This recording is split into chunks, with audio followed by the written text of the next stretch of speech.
Two Kids and a Career is produced by Jill Devine Media. The June Jessee Memorial Foundation helps with financial assistance. And the other thing that I'm really, really excited about is we fund free mental health care for parents on the neurology floor at Children's Hospital. And that has been really important to me because I don't know what I would have done without my therapist when June was alive. And I'm so happy that these parents have somebody that knows what they're going through, like who knows it's just easy for them to connect with. Two Kids and a Career is brought to you by Blondin Real Estate. They're a family-owned boutique-style brokerage with over 40 years of experience serving the counties that surround St. Louis. See the properties they have to offer at blondinrealestate.com. That's blondinrealestate.com. Hi there, and welcome to Two Kids and a Career. I'm Jill Devine. As an entrepreneur, wife, and mama, the daily grind of trying to build a business while taking care of kids and trying to maintain a healthy connection with my hubby, it's a lot. With this podcast, you're going to hear candid conversations with other moms, parenting experts who can share their knowledge and insight, or you'll just hear me rambling to get it all out. There's going to be tears, there's going to be laughter, but most importantly, there will be support. Take a listen and connect with me so we can grow and learn from one another. This is Two Kids and a Career. Welcome to episode 77 of the podcast. I am going to go ahead and put this out there now. Would you consider rating and reviewing the podcast?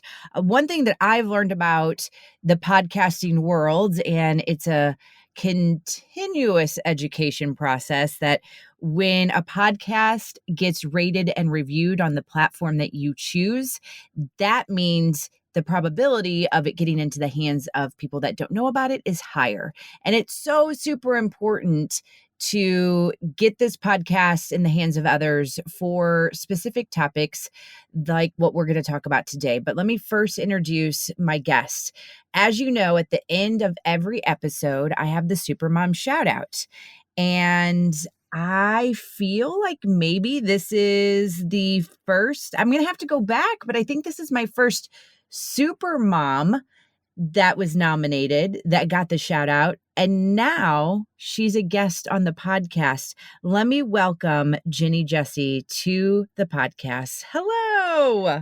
Hi, Jill. I'm so happy to be here. So I want to read the nomination first, and this is exactly why you're on the podcast. So Allison nominated you, and she said, and this nomination happened in episode 72. You can see the shout out on Instagram and Facebook at Jill Devine, and you can also hear it on the episode that I just mentioned, episode 72. But the shout out goes like this. Genny Jessee is a supermom in more ways than one. As co-founder and executive director of the June Jessee Memorial Foundation, she passionately supports children with medically complex neurological conditions and their families. She tirelessly continues to find ways to bring needed resources and financial assistance to these families, and has created a supportive and understanding community to provide comfort on their journeys battling complicated diagnoses. Genny does this all in loving memory of her daughter, June, who passed away shortly before her 4th birthday in 2016 due to complications of her own rare neurological condition. Genny's personal, courageous journey as June's mom is very inspiring in itself, and she spreads so much love to others every day while also caring for her 2 little boys, June's younger brothers, George and Peter. Genny, I am so ready to talk to you. Let me first say that line in there about making others feel loved and supported. Okay, I don't have a child with any condition that you are supporting, and you have already made me feel loved and supported with some of the things that you've done leading up to this interview, that I can only imagine what these other individuals are experiencing with you. So I want to just thank you for that in the first place. I mean, I can feel it, and we've never met, and I just can definitely feel that. Oh, I wish you could see me smiling. I'm like smiling so big. So thank you. I love doing it. So before we talk about how, the different things that we've talked about leading up to this podcast and something that you did for me, we need to talk about you and the story and how this all came to be. This is super important. And I really, really, truly believe, as I say in pretty much every single episode,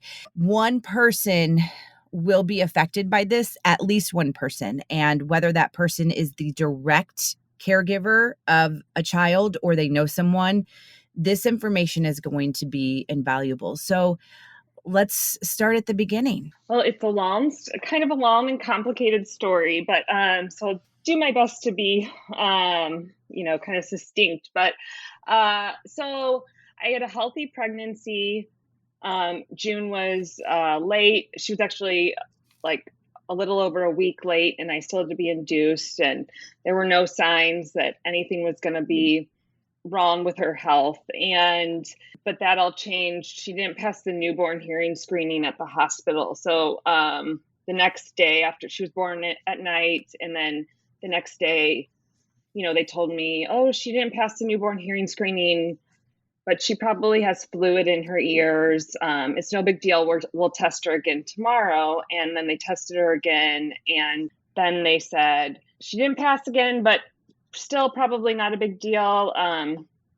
But here's a follow-up. But you needed to make a follow-up appointment to an audiologist. And the soonest they could get me in was 6 weeks, which was so long to wait to find out if she really had hearing loss. And at the time, I was so upset just by that. I think it just kind of shook me, like all of a sudden, I never even thought that anything could go, that there could be something that wasn't that any kind of birth defect or anything like that. And that was just hearing loss. And then when we got to the audiologist, they told us that she does have hearing loss, and actually it's a type of hearing loss that's associated with her brain. It was called auditory neuropathy, and it was how her brain processes sounds. So everything, all the parts and things were there, but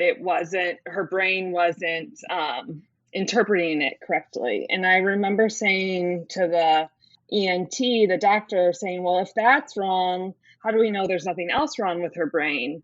And then she said, we won't. We just have to wait and see if she meets her milestones. And so I was just like, that time, I know. At that time, I was not a patient person.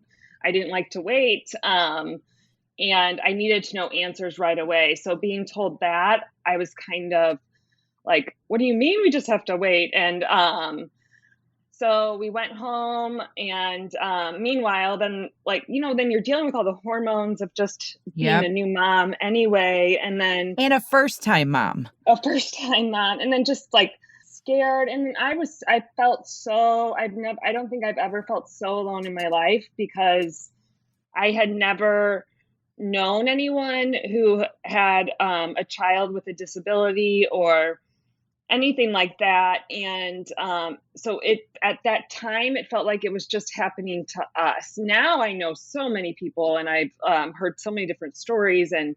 But at the time, it felt personal, almost, if that makes sense. And then 8 weeks, then several weeks later, she started doing these kind of arm movements and eye rolls. I thought it looked really funny. And I remember someone telling me that their brother had seizures, and it was just an arm movement. And at the time, I didn't know that seizures could just be eye rolls or eye movements. I thought you had to be shaking to have a seizure.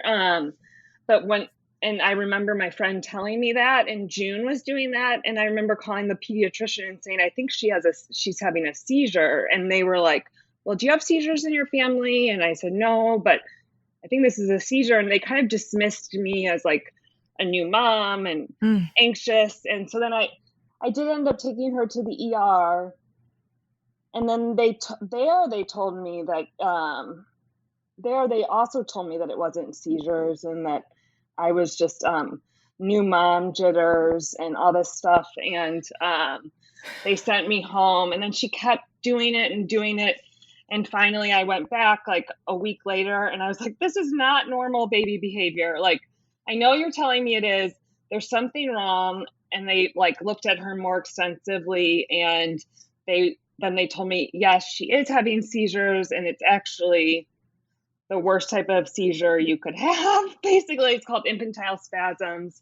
And so then we just went into like, how do we get these to stop mode? And so it was just like a big roller coaster, and that whole first year. And then it was one thing after the other. Like then her kidneys started not working. She had vision issues, failure to thrive. So she wasn't eating.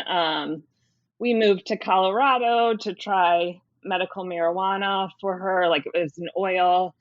And after that, we just kind of realized that there wasn't really anything that we could do to fix what was going on, get her seizures to stop. And she passed away in 2016 when right before she was about 4 years old.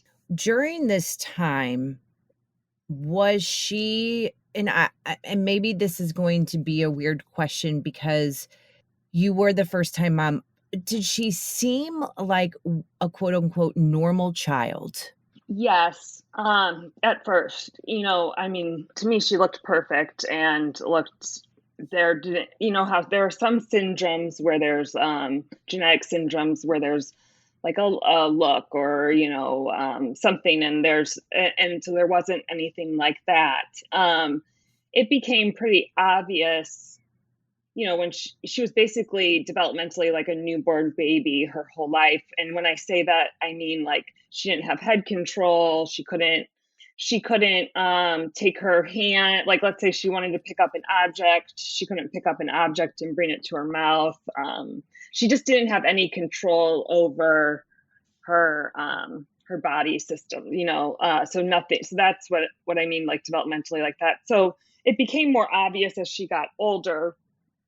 But, those first like 3 to 6 months, no, you couldn't tell. Poor sweet girl. Okay. So you go back to, and maybe you're going to answer this coming up, but you go back to the whole no signs during your pregnancy, even you give birth and it's just like, I think everything's going to be fine. You're fine. And I can't even imagine, like, I remember, first of all, when you're pregnant in general, you're kind of a basket case, even though your doctor's like, just try not to be. You don't want to be stressed. And I know being that advanced maternal age for me, it was always stressful. It was like in the back of my mind, every single day that I am able to carry this baby is a good sign. And, but knowing that, you're just like, well, then if you know that your baby has potentially something, like they're like, okay, we're not 100% sure, but this is what we see. Well, then that's terrifying. Well, then you go back and you're like prepared for this healthy baby and everything is going to be a-okay. And it's not, I mean, I know things happen. I get it. I understand. It doesn't make it any easier, but especially right then, like right after you're giving birth. Oh gosh. It's horrible. I mean, I almost wish like, did we have to do the newborn hearing screening? Like, I don't know. I mean, on the one hand, it like put me on the alert, but I wish I could have had like just some time, just to bond with June in like not that I didn't, but I bonded with her, but it wasn't an instant, I was like afraid to, know, and I know it's hearing and like looking back, I'm kind of like, I don't want to offend anyone with hearing loss. It's just like this first sign that something's going to be different than what you expected. And it can seem larger in the especially when you're a first time mom and when you're when it's the first time, and like you said, I didn't even think anything because I was like 29 when I had her, so it just didn't cross my, I just didn't think anything could happen. I don't know, it was just, I was very naive, and it was hard. I couldn't go into her room for a while, because I like decorated her room. Yeah. Like with my boys, when I was pregnant with them, I didn't do anything. I was just like, I'm not, I got a crib and stuff like that, but I didn't really put anything up. I just didn't, I just couldn't like go there really, because I just didn't want to have any expectations at all. And I had so many expectations with June. That was Yeah. hard. Okay, let's jump to the boys since you just mentioned them. What are their ages? So George will be 6 and Peter is 3.5. So with the boys, obviously, like you said, you were definitely being cautious and probably thinking the worst. I don't want to put words in your mouth. Yeah. But was there or could they have had this similar condition as June, or was it just walk me through that? So that's also an added layer to all this. So June is technically undiagnosed, which means they don't know why she was. So she has all these symptoms, and infantile spasms is a symptom. Auditory neuropathy is a symptom. She had cortical visual impairment. That's a symptom. Her kidney disease was a symptom. No doctors could figure out what the overarching like genetic or condition was that she had. So we even, she was part of studies. She was part of the undiagnosed disease network with NIH. Still nothing came up with that. So we saw a geneticist before we had George. They said to us, best case scenario, this was just like a fluke, like some genetic mutation, and the chances of this happening again are just the general population's chances of this happening. At worst, it could be 1 in 4 that like Matt has a recessive gene and I have a recessive gene, and in which case that would be like a 1 in 4 odds. So, so that was hard. And I met another mom who had another child after whose son passed away, unfortunately, too. And he was also undiagnosed. And I remember she said to me, I just kept repeating to myself, odds are in my favor. Odds are in my favor. Because even with 1 in 4, the odds are still in your favor.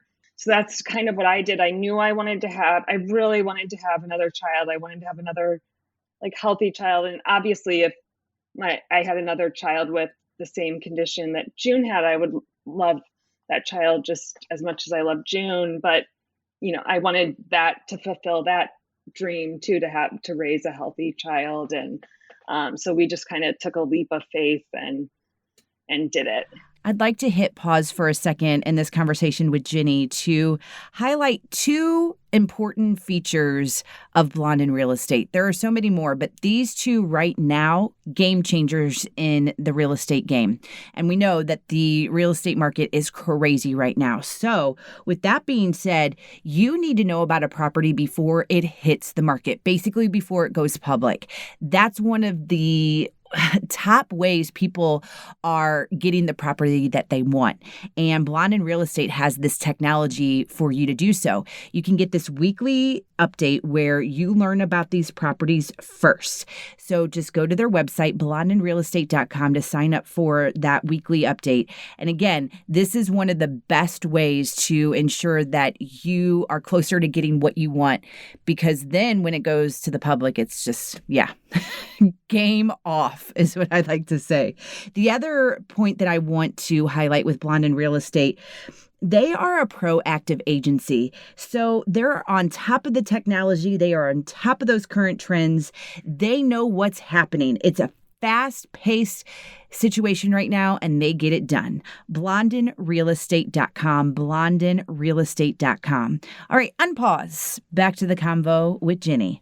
So then he's fine, no issues at all? No, he's actually he's like very, very smart, ahead on his milestones. Like, I don't know. It's almost like I have 2 children on opposite ends of like the spectrum with George and June. And I knew the moment I held him that he, like, just as a newborn baby, I knew the moment I held him that he was okay, because I could tell the difference in his head control just by that. Like, I could just feel that he had control of his head, of his neck and his head. And same with Peter. Peter was a little more floppy, but like the floppiness of June, it's just different. I don't know. I just knew the moment I held him. I do not know how well, I do know how. This is what a supermom does. You just say, okay, I need to do more. I need to figure out more. I need to be there for other people. Hormones are there. The loss of your daughter is there. And while you want to help others, like, how are you even managing life? When June died, it was like so June required a ton of energy. It was like having a newborn baby and an elderly person all at once, live in one person. So she required around the clock care in the terms of like an elderly, like 95-year-old grandma at the like nursing home. And she also like is your child and like sleeping like a newborn and all that stuff. But it required so much energy for me to care for her. And then when she died, all of a sudden she was like gone. And I know I had George, but there was something about like wanting to stay connected to that part of June, this community of families that I've grown to love. Like, here's this club you don't want to be a part of, but then you're in it. And then your child dies, and then you're kind of like, well, do I belong in that club anymore? I didn't want to be a part of it, but I want to be a part of it still, like, and then you don't really feel like you fit in with typical moms necessarily, because what they're complaining about and upset about, not that it's not valid and necessary, it's just completely different than my worldview as a parent. So it was just kind of trying to find a way to stay connected to June and parent her while she wasn't here. And I just felt like, maybe it was also partly me trying to postpone my grief too. Like, if I can just keep going and pour myself into this, and then I can go on. So it was like a mixture of all those things. And I knew it was what June would want me to do too. Like, I felt like along the way I learned all these things, and I realized there's so many gaps for parents like ours in terms of support and just resources. And I knew what that was, and I felt like I was in a position where I could help fill some of those gaps. I just wanted to do it. I feel like June would want me to take care of caregivers. I don't know why. I feel like that's what she just like. I feel like she was grateful for all we did for her. And something made me feel like she was saying, okay, Mom, take care of you and take care of these other parents. They need it. Before we talk about the June Jessee Memorial Foundation, something you said, and it made me think about an episode that I did. It was one of probably the hardest episodes I recorded, and it was episode 64, A Widower's Advice on Living Life to the Fullest. And that was with Brandon Janis, and he talked about losing his wife Rachel to breast cancer in 2020, and they had 3 kiddos, young. And something that I have written down on my paper planner that I look at every day is #LoveLikeRachel.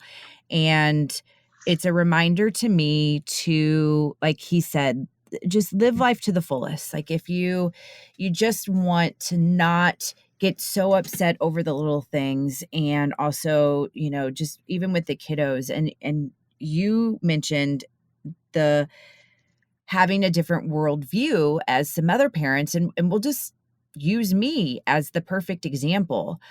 I struggle with that.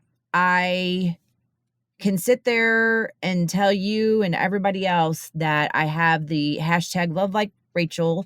I could put something definitely about, which I will, about June as a reminder. And while I may not be practicing it every day, it is a good reminder. I just feel like you're probably going to give the same advice when it takes experiencing loss to appreciate and do the things that you want to on a daily basis that I know I'm not doing. And I didn't know if you do have advice on that. Because now you have your 2 boys, Mhm. but you lost your daughter.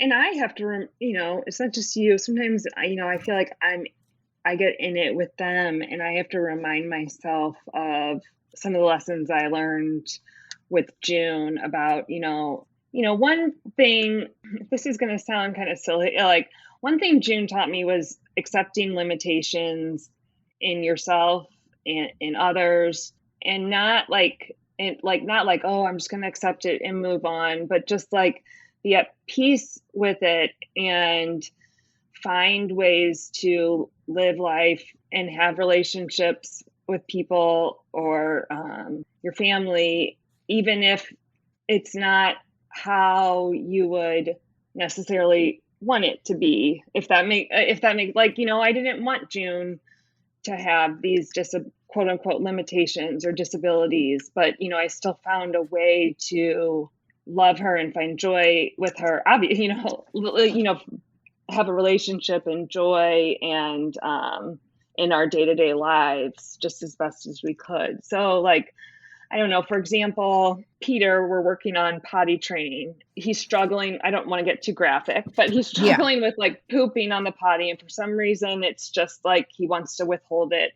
And, I'm having a power struggle with him, like how, just poop on the potty, and he's wanting to withhold it. And it's just, and then I have to remind myself, okay, this is right now, he's not doing exactly what I want him to be doing. I want him to be pooping on the potty. He does not want to poop on the potty right now. Like, that is just how it is. I'm going to step back and accept that this is. And then for some reason once I've done that, it puts ease into the whole process, and not so much effort. So I don't know if that's the answer you were looking for, but it's just like, not that you're looking for an answer, you know what I mean? Yeah, I understand. Yeah, because I think that you probably can, like you said, you get this too, where it's hard to not get frustrated in the moment with your kids. They're kids. I mean, they Yeah. like to push us and test us, but to have a different perspective at times, like I just try. I try on the daily to go, okay, I don't want to have that argument or that battle define the rest of the day. And like, yeah, I just try to think of individuals like you or Brandon, and there's loss there. And sometimes it does take that to make you go, all right, I'm going to change the way that I live life and the way I view life. And I just think everybody could probably use a lesson in that. And it doesn't necessarily have to come from loss. I do think I appreciate life in a way that I wouldn't have had June not been here. Not even appreciate life, but like appreciate just like the little things with being a parent. I remember when with George, when like he rolled over, like how excited we were that he rolled over, or when he I don't know, put something in his mouth, or we were like, oh my gosh, you were so wonderful. Like, just and I mean, and then don't even get me started on like the walking and talking and just even saying mom, or I love you, or just like little things like that. And for that, I am grateful to have that perspective. I wish I didn't have to, learn it the way I did, but I am grateful to June and our experience with June, to see that. And also, like, I felt like by the time we had George and Peter, I was like, this is easy. Like, the newborn stage. I mean, like, I was like, why is this what? Because I was so used to lack of sleep, like on a different level. I was kind of like, oh my gosh, you feed them and then they go back to bed. That's interesting. Like, right. I guess you're being woken up, but you're not like waking up to then like give them medicine or bounce them or rock or like, they're not throwing up or, you're not turning them. So I don't know, it just almost like didn't feel like a big deal. I was kind of like, oh, not to say that lack of sleep for newborn parents isn't, it's just a different perspective. Totally. I totally understand and get that. I really do. Well, let's talk about the June Jessee Memorial Foundation. Mhm. Obviously, you want to keep her name and her legacy alive, but you made sure you did this because you want to help others. This goes right back to what we were talking about at the beginning, the love that you're showing the caregivers, because it is a tough time, and you indicated that you felt super alone. You had no idea that there were others struggling with this. So let's go into that area of where you are at now. And like I said, after June died, I had all these ideas when June was alive. I was kind of like, I'm going to do this. We need to create this. And, I just didn't have time. And then when she died, we put in her obituary, Matt and we knew she was dying when she was dying. She was on hospice. So Matt and I talked a lot, and we said that we wanted to start a foundation in her memory. And so we put in the obituary that we were starting the June Jessee Memorial Foundation. And it was just very vague what we were doing. So after she died, we just kind of put all of our energy in what is the June Jessee Memorial Foundation going to be and how are we going to support parents. And I just really wanted it to be a place where people with rare and undiagnosed neurological conditions could go and just get some kind of support, because when you don't have a diagnosis, it's so hard to go to. You don't have like a support group of something that you can go to, because there's no organization that you can find online, really. And we learned we couldn't believe how expensive everything was. People used to say to me, aren't you so happy you have insurance? And I was kind of like, well, not really, because it's not covering anything. Nothing was covered. And I mean, when I say nothing was covered, it just, the copays were so high, and what insurance decided to cover what and what they decided not to cover felt like really arbitrary to me. So like June needed a stander because she couldn't bear weight on her feet to help with like digestion or keep her like at eye level rather than just laying on the ground all the time. And it also helped with like hip alignment and bone strength. And there's just so many benefits to standing, but insurance wouldn't cover that, but they'd cover a wheelchair when there's like, she didn't need a wheelchair. She could fit in a stroller. So there wasn't like a reason for her to have a wheelchair. But the stander was $7,000, and you had to pay for that out of pocket or get it loaned to you. Private insurance doesn't cover in-home nursing care for parents. Like I said, June was also like an elderly person. And so you kind of need around the clock care, but you have to pay that out of pocket too if you want to get a home health nurse to come into your house, or any just kind of well qualified sitter.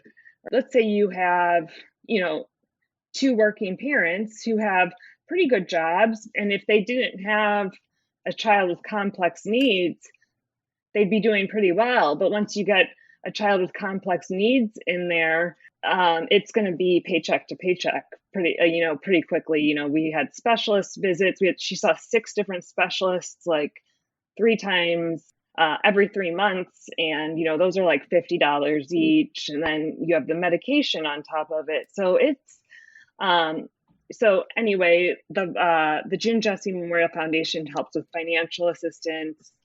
We have resources on our website. And the other thing that I'm really, really excited about is we fund free mental health care for parents on the neurology floor at Children's Hospital. And that has been really important to me, because I don't know what I would have done without my therapist when June was alive. And I'm so happy that these parents have somebody that knows what they're going through, like who knows it's just easy for them to connect with Catherine. She's the therapist at Children's, and her sole job is just to check in on the parents and how they're doing.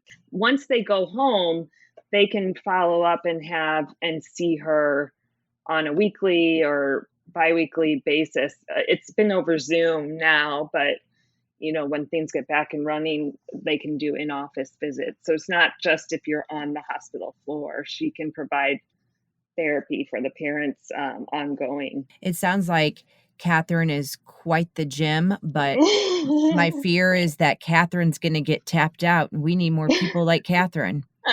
We do. We do. The cool thing is we think that she is the first position at a children's hospital on the neurology unit at a children's hospital. And they're actually putting together a paper. When I say they, some doctors at Children's Hospital are putting together a paper on how beneficial this position has been for parents and why it should be replicated in other epilepsy and neurology centers across the country. So that's really cool. Can I sign something, even though? Yes, I know. I'm in. Something else, and I feel undeserving of this, but I am glad that I got this because it does make me understand even more what you're trying to do. You obviously, I don't know all the terminology with it, but you did send me delivered a little care package, and this is a care package that you will give caretakers. And after learning more about that and knowing the contents inside, oh my gosh, for a mom to get this, yeah. Can you talk about that, please? We like to celebrate the month of June, and that came about because the first June after my June died, I kind of joked and said, "Oh, there's a month named after our angel," and then it just got kind of fun to say her name over and over again. And then the following year, we decided to do something during June to share our love for her with other parents. And so it started as just, gift bags at Children's Hospital on the neurology floor. And each year it's grown more and more. And, the reason behind it, when I was at Children's, I remember there were a lot of things for the children, which is wonderful. Dogs come by or characters come by or, all these different things. And with someone like June, when she's not necessarily aware of kind of her surroundings, it didn't feel like it was necessarily for us. And I wanted to do something to support, like I said, the caregivers and what they might need when they're in their stay, whether it's a mask or like an eye mask so you can sleep because there's always lights on at the hospital, or hand lotion, or anything like that. And then last year with the pandemic, there were less families inpatient at the hospital. So we thought, why don't we mail these to parents? And that was just, or deliver them locally on their doorsteps. And then, so that's how it's kind of evolved more to that. And, this year I felt like, self-care is such a buzzword, especially because I honestly feel like a lot of people, normal people have gotten a taste of what during the pandemic, what kind of life can be like for a medically complex caregiver, just being so afraid of viruses and staying at home and the stress of, homeschooling your child, working, and being a parent, and then trying to find time for yourself. That's basically what it's like to be a medically complex caregiver, whether it's a pandemic or not. So, that's why with this package, we just really wanted to focus on, just self-care from the inside out. And that I came across this book, Self-Love Workbook, because I heard someone say that best way you can show yourself self-care is to treat yourself with the same loving kindness that you treat other people. And that just kind of clicked for me. Like, that's so easy. Like, you don't have to go get your nails done or get a massage. You can just kind of be nice to yourself, Yeah. and treat yourself that way. And then I came across this book, the Self-Love Workbook for Women. And I was drawn to the cover and I just flipped through it. And I was just like, oh my gosh, what a beautiful way to kind of lay the foundation or build on your foundation of loving yourself the way that you love your child and other people. Well, my word of the year is self-care. So this Uh-huh. is perfect for me. I just know, like I said, I feel undeserving of these items. But what I will say is when I look at this, I will always think of June. I will always think Oh, about what you guys are doing. And I think that that's just the beautiful thing. Like, there's no doubt in my mind that this is just going to continue to get bigger and bigger and bigger. And June will be with everyone all along the way. oh, Let's talk about the way people can get a hold of you, what you are looking for, what you're in need of, because I want to make sure we take care of that as we wrap up this episode. yeah, so we are on Instagram and Facebook. It's at June Jessee Memorial Foundation on Facebook and at the JJMF on Instagram. And our email address is just info@junejessee.org. And they can email us, with questions, or if you know of a parent who's in need of support or just someone to talk to.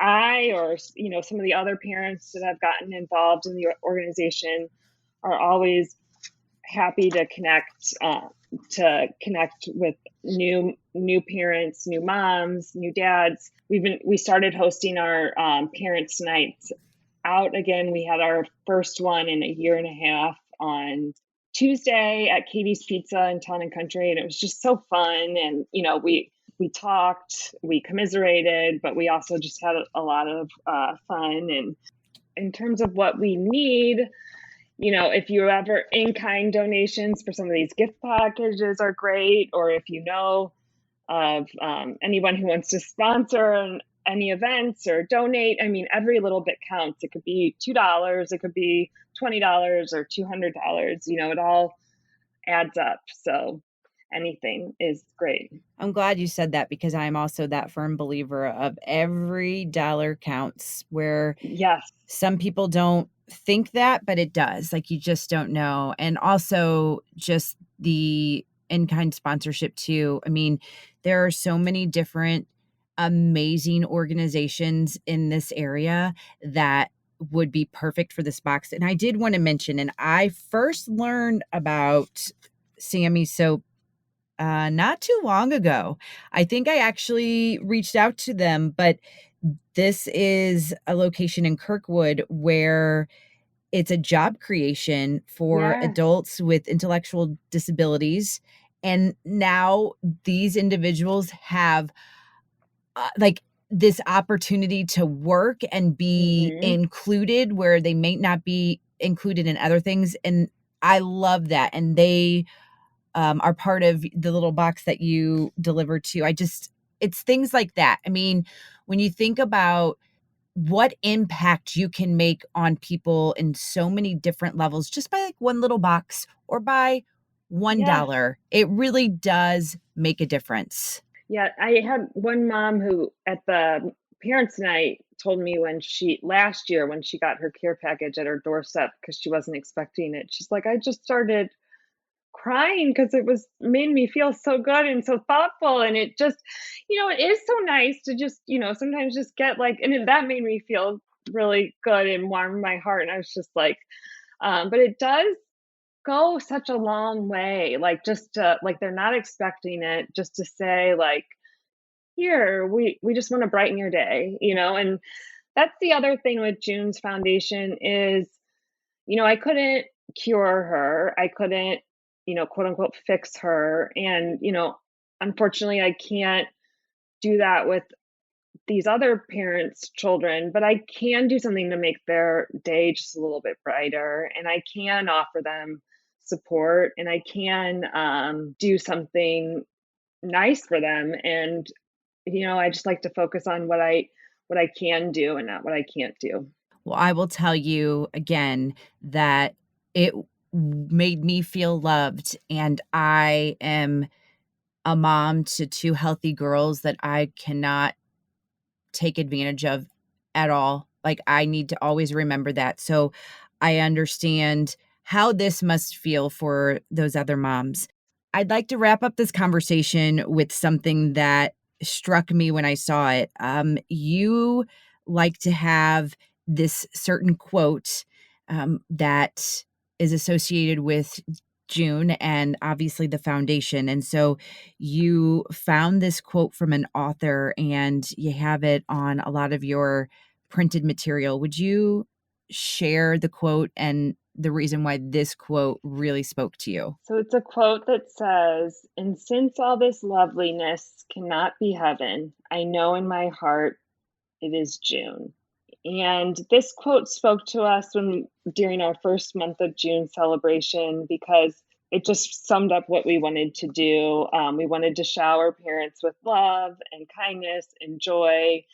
And it's the month of June, and we're just kind of saying it's June. I don't so it was just cute and went along with what we were trying to do. So It's perfect. And I can already tell that this is exactly what June would want. So, Genny, thank you. Thank you so much for taking time to come on the podcast, sharing June's story, and just thinking of others. I mean, it says something about you for sure as a mother, a wife, and a human being. Thank you. Thank you so much for having me. New episodes of the podcast, Two Kids in a Career, launch every Wednesday. And next week's episode 78, will feature Rob Sema.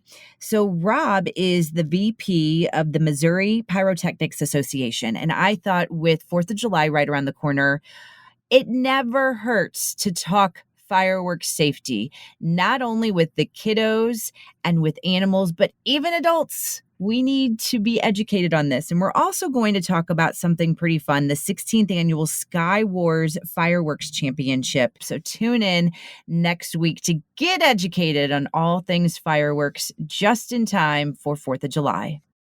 Here we go with this week's Supermom shout out. Nominated by Jamie, she is nominating Kelly.